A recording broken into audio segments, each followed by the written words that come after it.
네, 오늘 주어진 사무엘상의 말씀을 통해서 하나님을 찾는 사람들 두 번째 시간, 존중히 여기는 자라는 제목으로 말씀을 나누도록 하겠습니다. 지난주 이제 2월이지만 벌써 2026년에 한 달이 지났지만 제가 지난주에 여러분들에게 우리 청년부 2026년 표어를 말씀드렸습니다. 표어 뭐였는지 기억나는 사람 있습니까? 영어로. 예, 재민이, 대단한데요. 네, 다들 알지만 부끄러워서 얘기 안 한 거라 생각해요. 이번 우리 2026년 청년부의 표현은 바로 search people, 직역하면 이런 사람들이죠. 그 이런 사람 안에 담겨 있는 의미는 하나님을 찾는 사람들이라는 내용이 담겨져 있습니다. 요한복음에 지난주에 우리가 살펴봤던 말씀 중에 요한복음의 말씀을 보면 하나님께서 오늘도 하나님을 예배하는 예배자를 찾는다는 말씀이 있죠. 이 말씀 안에는 하나님이 예배자를 찾으실 뿐 아니라 하나님을 찾는 이들이 있다라는 사실을 전제한다고 말씀드렸습니다. 그리고 이러한 사실이 어떤 말씀에서 가장 잘 드러나는가? 사무엘상의 말씀에서, 사무엘상하의 말씀에서 잘 드러나서 이제 지난주부터 시작해서 이제 올 한 해 상반기, 하반기 두 번에 나눠서 우리가 사무엘상하의 말씀을 나누기로 했습니다. 다들 기억나시죠? 네. 그래서 올 한 해 다른 건 몰라도 사무엘상하 말씀은 꼭 한번 읽어볼 수 있었으면 좋겠습니다.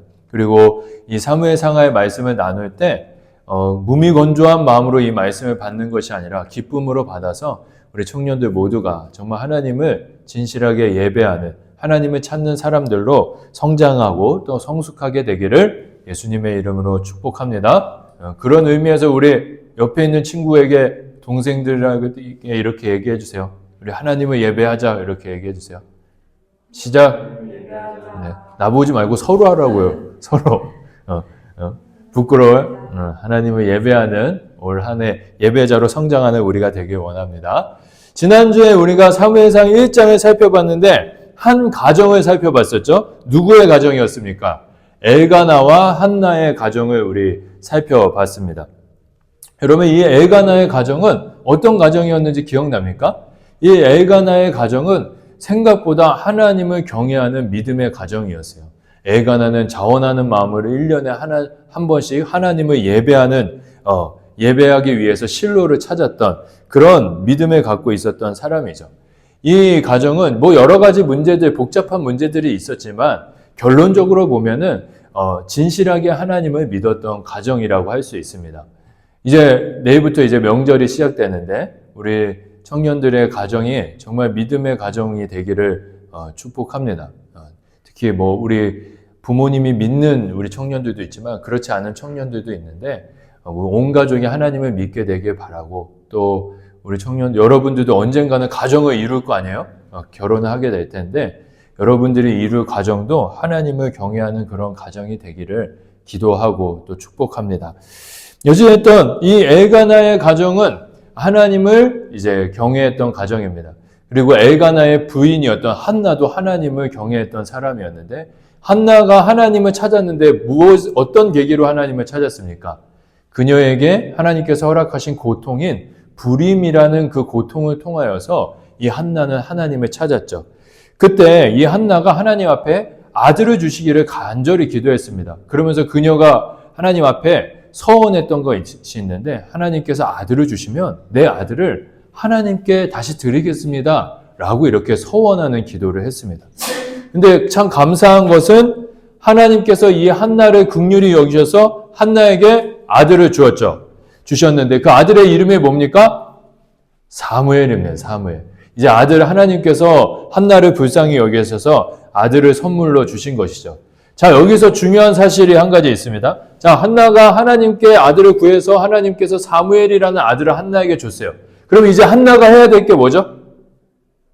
한나라는 동생을 둔 우리 친이야. 이제 한나가 해야 될 게 뭐야? 하나님께서 아들을 주셨으니까 다시 하나님께 그 아들을 드려야겠죠. 그때의 장면이 오늘 말씀에 나오고 있는데 한나는 여러분 기쁨으로 곧바로 이 아들을 하나님께 드렸을까요? 우리 말씀을 한번 읽어봤으면 좋겠는데 오늘 읽진 않았지만 사무엘상 1장 21절부터 22절 말씀 우리 같이 한번 읽어보겠습니다. 시작. 그 사람 엘가나와 그의 온 집이 여호와께 매년제와 서원제를 드리러 올라갈 때에 오직 한나는 올라가지 아니하고 그의 남편에게 이르되 아이를 젖대거든 내가 그를 데리고 가서 여호와 앞에 뵙게 하고 거기에 영원히 있게 하리이다 하니. 지금 한나가 뭐라고 합니까? 남편에게 이 아이가 너무 어리니까 젖을 떼고 나면은 이 아이를 하나님께 드리겠다 이야기합니다. 우리나라에서 아이가 젖을 떼는 기간은 한 2-3살이면 젖을 떼죠. 그 전에 떼는 아이들도 있어요. 근데 여러분, 이 당시 이스라엘 사람들 이제 아이들은 젖을 떼는 기간이 특별히 정해지지 않았다고 해요. 그래서 6살이 돼도 엄마의 젖을 먹는 아이가 있는가 하면 심지어는 8살이 돼도 엄마의 젖을 먹는 그런 이제 아이도 있었다고 해요. 그러면 지금 한나가 아이가 젖을 뗀 후에 이 아이를 하나님께 드리겠다는 거는 이 아이가 8살이 될 때까지 데리고 있겠다는 얘기로 해석할 수도 있죠. 그러면 이렇게 생각해 보면 이 한나의 마음이 이제 화장실 들어갈 때와 나올 때가 다르듯이 하나님을 향해서 태도가 바뀐 걸까? 여러분 아니라는 거 다 알고 있죠? 이 이야기 다 알고 있으니까. 다행히 그런 것은 아니었습니다.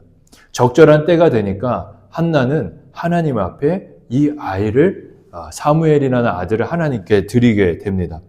근데 여기서 중요한 것은 이 아들을 드리는 한나의 마음이 중요해요. 왜냐하면 이 한나의 마음 안에 하나님을 찾는 예배자가 갖고 있는 영적인 모습이 드러나기 때문이죠. 한나는 어떠한 마음으로 아들을 하나님께 드렸을까?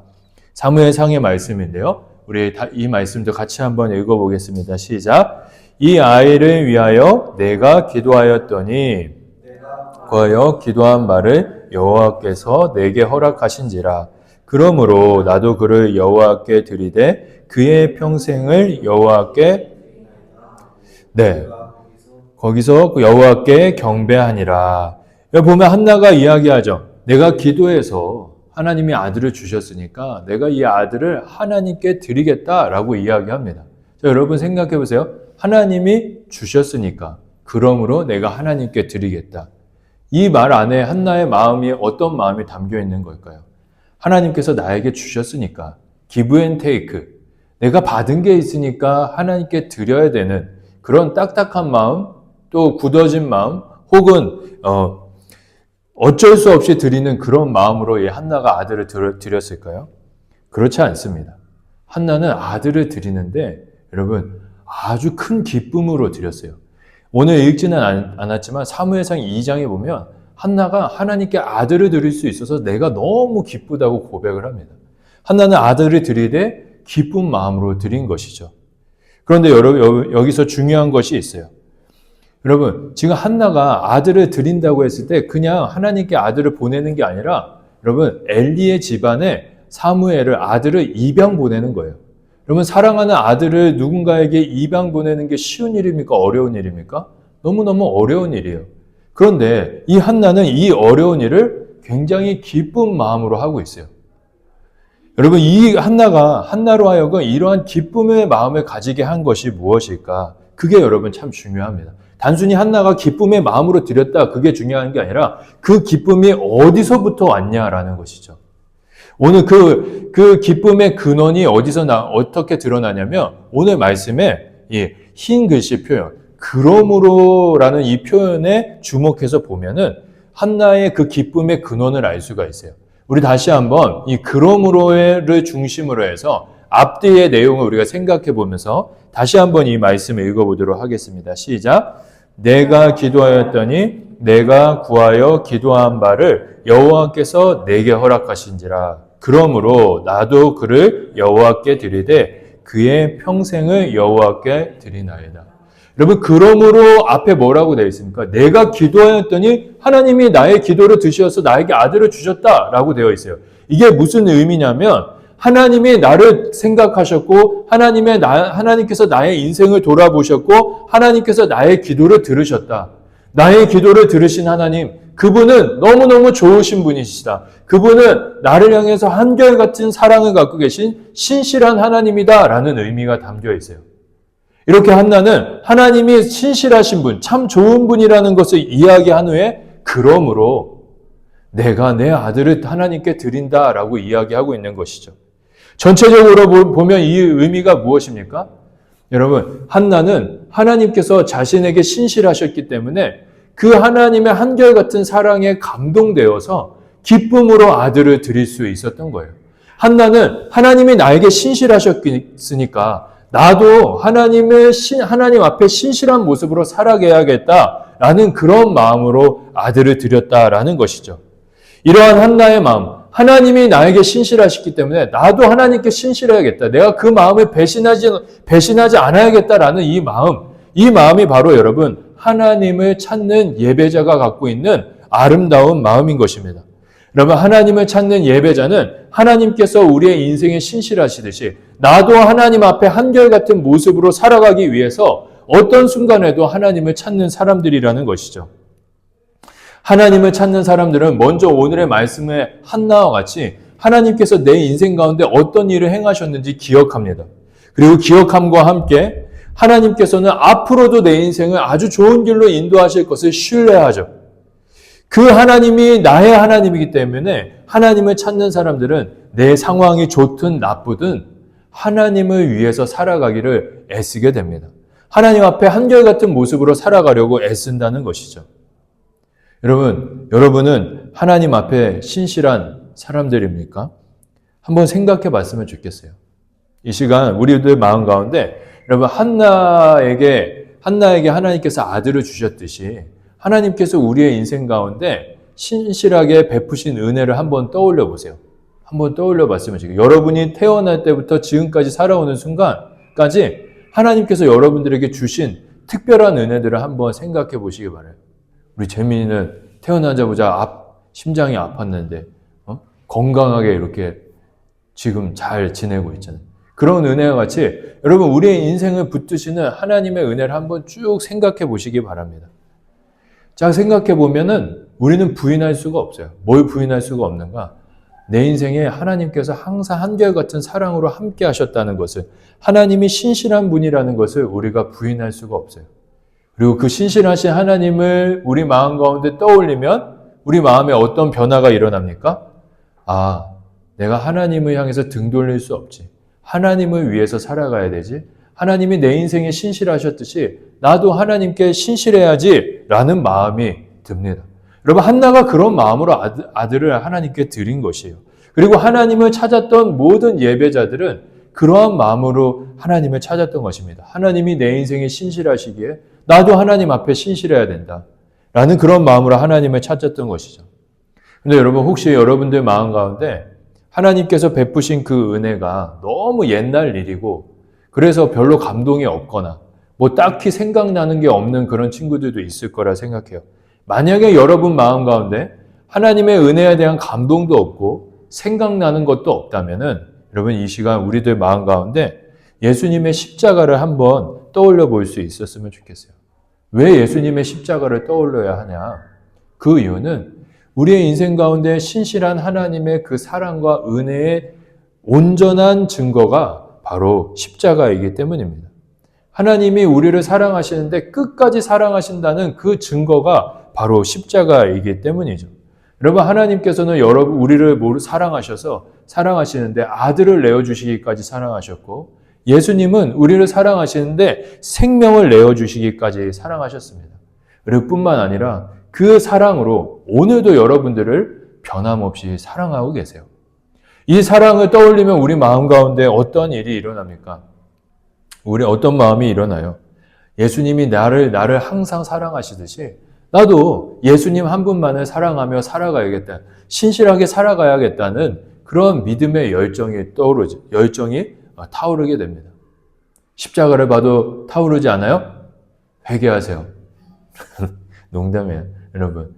여러분, 십자가를 우리 인생 가운데 바라보면서 우리의 인생 가운데 언제나 신실하신 그 하나님 앞에 우리도 신실한 예배자로 살아갈 수 있기를 예수님의 이름으로 축복합니다.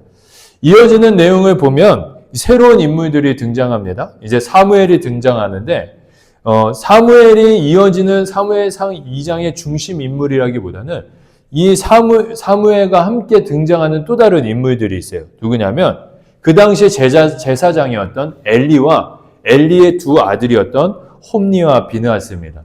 이 엘리의 두 아들인 홈니와 비느하스가 굉장히 중요한 인물인데 이 사람들은 아버지 엘리와 같이 제사장의 일을 했던 사람들이에요. 제사장이 뭐예요?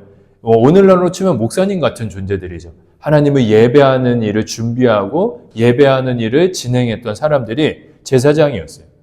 근데 여러분 이 엘리의 두 아들인 홈니와 비느하스가 제사장이었는데 이 사람들이 좋은 사람이었는가? 성경은 그렇지 않았다라고 이야기해요. 이 두 사람은 제사장이지만 제사장으로서 보여줘야 하는 아름다운 모습을 전혀 보여주지 못했죠. 오히려 나쁜 짓을 행했던 사람들이에요. 2장의 내용에 보면 이 두 아들이 어떤 일을 행했는가? 사람들이 하나님 앞에 드리기 위해서 가져온 재물을 자신의 것으로 취했어요. 하나님의 것을 도둑질한 것이죠. 그리고 다른 일도 저질렀는데 어떤 일이냐면 하나님을 예배하는 장소에서 다른 여성들과 부적절한 관계를 맺었다고 성경은 이야기하고 있어요. 근데 문제는 뭔지 알아요? 이 두 가지의 일도 굉장히 심각한 죄악인데 이 엘리의 두 아들이 저지른 죄악은 이 두 가지가 전부가 아니라는 거예요. 엄청 많았다고 성경은 증거하고 있어요. 이렇게 엘리의 두 아들은 제사장이지만 제사장다운 모습으로 살아가지 못했습니다. 이러한 두 아들의 모습을 이야기하면서 성경은 사무엘을 계속해서 비교해요. 그런데 엘리의 두 아들은 이렇게 살았지만 사무엘은 달랐다라고 계속 이야기하는 거죠. 그럼 사무엘은 어떤 모습을 가지고 있었을까? 사무엘상 2장에 보면은 사무엘에 대한 이야기가 3번 등장합니다. 어떤 내용이냐면 우리 하나씩 읽어봤으면 좋겠어요. 우리 2장 11절 우리 같이 읽어봅시다. 시작. 엘가나는 라마의 집에 돌아가고 그 아이는 제사장 엘리 앞에서 여호와를 섬기니라. 이제 사무엘이 엘리의 집에 입양되어서 엘리에게 제사장의 일을 배우기 시작했다라는 거예요. 자, 두 번째 내용도 있습니다. 18절인데요. 우리 같이 읽어봅시다. 시작. 사무엘은 어렸을 때에 세마포 에봇을 입고 여호와 앞에서 섬겼더라. 자, 여러분 11절과 18절의 차이점이 뭐예요? 엘리는 빠지고 여호와 앞에서 섬겼더라라고 되어 있죠. 이제는 사무엘이 스스로 하나님을 섬기기 시작했다라는 것을 의미하고 있어요. 자, 마지막 하나 더 등장하는데 2장의 26절 말씀 같이 읽어봅시다. 시작. 아이 사무엘이 점점 자라매 여호와와 사람들에게 은총을 받았더라. 여러분 이 말씀은 뭘 의미합니까? 이제 사무엘이 하나님을 섬길 뿐 아니라 하나님께서 사무엘의 인생을 은혜로 이렇게 만져가기 시작했다는 거예요. 그래서 사무엘은 하나님께 사랑받을 뿐 아니라 사람들에게도 사랑받는 하나님의 사람, 하나님을 찾는 예배자로서 성장하기 시작했다는 것을 의미하고 있죠. 자, 보세요. 여러분, 제사장이었던 엘리의 두 아들은 점점 죄가 심각해져요.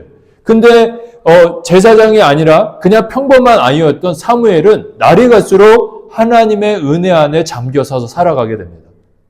여러분, 이렇게 두 부류의 사람이 2장에서 이렇게 갈라져서 나오는데 여러분, 엘리의 두 아들과 사무엘 간에는 어떤 차이가 있었길래 이렇게 이 세 사람의 관계는 이렇게 갈라지게 되었을까? 어떤 이유에서 이런 일이 있었을까요? 여러 가지가 이유가 있는데 제가 오늘 여러분들에게 말하고 싶은 한 가지가 있어요. 사무엘상 2장 30절의 말씀 우리 같이 한번 읽어볼까요? 함께 읽겠습니다. 시작. 그러므로 이스라엘의 하나님 나 여호와 말하노라. 내가 전에 내 집과 내 조상의 집이 내 앞에 영원히 행하리라 하였으나 이제 나 여호와가 말하노니 결단코 그렇게 하지 아니하리라. 나를 존중히 여기는 자를 내가 존중히 여기고 나를 멸시하는 자를 내가. 여러분 지금 하나님께서 이렇게 말씀하세요. 나를 존중히 여기는 자를 존중하겠다. 그리고 나를 멸시하는 자는 나는 경멸하겠다라고 얘기해요. 이게 누구 얘기일까요? 하나님을 존중하는 자는 누구입니까? 사무엘이겠죠. 하나님을 멸시하는 자는 누구입니까? 엘리의 두 아들을 의미하고 있습니다. 여러분, 사무엘과 엘리의 두 아들의 그 차이점은 어디에 있는가? 하나님을 존중히 여기는가 아닌가에 있었던 것이죠. 여러분, 사무엘은 하나님을 존중했던 사람입니다. 그에 반해 엘리의 두 아들은 하나님을 존중하지 않았던 사람이죠. 여러분 엘리의 두 아들이 저지른 죄악을 보면 그 죄악의 모습이 탐욕이에요. 하나님 것을 훔쳤으니까. 그리고 두 번째는 부적절하게 여성들과 관계를 가졌기 때문에 그거는 음란입니다. 근데 여러분 그 죄의 모습은 그냥 보이는 형태고 그 죄의 뿌리에 무엇이 있었냐면 하나님의 존재를 멸시하는 그 어두운 마음이 있었다는 것이죠. 하나님의 버젓이 살아계심에도 불구하고 하나님의 존재를 지워버리는 하나님을 멸시하는 마음이 엘리의 두 아들 가운데 있었던 것입니다. 그러나 사무엘은 달랐습니다. 그는 무엇을 하든지 어디를 가든지 하나님의 존재를 인정했고 하나님의 선택을 존중히 여겼어요. 사무엘은 하나님의 존재를 존중히 여겼던 사무엘의 모습을 어디서 찾아볼 수 있냐면 여러분 오늘 본문 말씀에 그게 드러나고 있습니다. 우리 18절의 말씀 다시 한번 읽어보도록 하겠습니다. 시작. 사무엘은 어렸을 때에 세마포 옷을 입고 여호와 앞에서 섬겼더라. 저는 여러분 사무엘이 어렸을 때 뭘 입었다고 이야기하고 있습니까? 세마포 옷. 이 세마포 옷은 제사장들만이 입는 옷이었어요. 이 옷은 이스라엘 백성들이 갖고 있던 하나님의 말씀에 보면 제사장들은 이 옷을 꼭 입고 하나님을 예배해야 된다 써 있어요. 그러니까 여러분 사무엘이 세마포 옷을 입었다는 건 뭐예요? 하나님의 말씀대로 살아갔다는 것을 의미해요. 여러분 하나님의 말씀대로 살아갔다는 게 뭡니까? 하나님의 뜻을 존중했다는 것이죠. 사무엘은 하나님의 말씀을 알았고 그 말씀에 순종함으로 하나님을 존중했던 사람이었다는 것입니다. 여기서 우리는 알 수가 있죠. 하나님을 존중한다는 것은 무엇이냐? 하나님의 말씀에 순종하는 것입니다. 하나님의 말씀에 순종하는 것이 여러분 하나님을 존중하는 거예요. 여러분 하나님을 존중하는 삶을 살아가려면 무엇을 해야 됩니까? 가장 먼저는 하나님의 말씀인 성경을 가까이 해야겠죠. 그리고 그 성경을 알아야 되고 그 성경의 말씀에 순종해야 합니다. 그래서 제가 여러분 이번 주에 우리 예배 드릴 때 성경을 갖고 와서 예배 드리자고 한 거예요. 여러분 하나님을 존중하는 자는 다른 사람이 아닙니다. 하나님의 말씀에 순종하는 자가 하나님을 존중하는 자이죠. 이와 함께 여러분 우리가 일상을 살아갈 때 하나님을 존중하는 아주 좋은 방법 한 가지가 있어요. 그게 뭐냐면 여러분 이거 기억해야 됩니다. 이게 여러분 오늘 설교의 킥이에요. 뭐냐면 우리가 일상 속에서 계속해서 내가 처한 이 상황 가운데서 예수님이라면 어떻게 했을까 스스로 질문해 보는 것이죠. 내가 이러이러한 상황에 놓여 있는데 이 상황에서 내 마음 내 뜻대로 하는 것이 아니라 나의 구주이신 예수님이라면 이 상황 가운데 어떻게 생각하시고 어떻게 말하고 어떻게 행동하셨을까 물어보는 것입니다. 영어로 이야기하면 What would Jesus do? 라고 이야기할 수 있겠죠. 여러분 이게 왜 중요하냐면 재민아 킥이라니까 왜 자고 있어? 이게 설교의 킥이라고 자면 안 돼. 이게 왜 중요하냐면 여러분 우리가 예수님이라면 어떻게 했을까 물어본다는 게 뭡니까? 예수님의 뜻을 우리가 존중한다는 의미잖아요. 그래서 여러분 우리가 예수님을 존중하는 삶, 하나님을 존중하는 삶을 살기 위해서는 무엇을 하든지 예수님이라면 어떻게 하셨을까를 질문하며 살아가는 것이죠. 근데 여러분 제가 여러분들에게 질문하면서 살아가세요라면 여러분 일상에서 합니까? 안 하죠. 절대 안 해요 여러분. 그래서 여러분들이 이거를 실천할 수 있도록 제가 도와주려고 빅 아이템을 하나 가져왔어요. 이게 뭐냐면 이게 팔찌예요. 여기 팔찌에 보면 여기 보면 What would Jesus do라고 써 있어요. 흰색도 있고 검은색도 있어요. 재민이 무슨 색? 재민이 무슨 색? 필요 없어? 필요 없어? 검은색? 혜진이는? 검은색? 진이는? 검은색 다 팔렸네? 3개밖에 없는데? 그래. 윤희는 오늘 결석이니까 안 줘. 여러분, 이거를 꼭 여러분 팔찌를 차고 한번 생각해 보는 거예요. 이거 보일 때마다. 예수님이라면 어떻게 하셨을까? 이렇게. 제가 왜 여러분들에게 이거를 추천하냐면 저에게 이 팔찌가 너무너무 도움이 되었기 때문이에요. 제가 이 팔찌를, 이거랑은 똑같은 건 아닌데, 군대에 있을 때, 2년 동안 군 생활했을 때, 이 팔찌를 훈련소에서 받고 매일같이 찼어요. 군대, 여러분 어떤 곳입니까? 세상에 안 좋은 문화가 엑기스로 있는 곳이 군대예요. 정말 힘든 곳이죠.